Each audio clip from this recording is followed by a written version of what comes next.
Hi everyone. Today I use the size A, actually I can transfer in the board and pillar surface. I used one of our fuzzing towels to fuzz the transfer before placing it onto the board. I'm going to be using a technique called marbling with guava, couture coral, and peachy king chalk pastes. Using the stir sticks, I drop little drops of the three pastes randomly onto the design. Once finished with that, I use a small squeegee to make circular rotations in order to make sure that I mix all three colors together.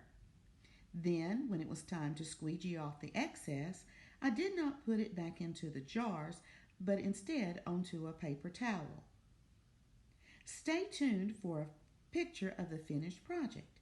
If you like what you see and you want to get more, please be sure to visit my online store.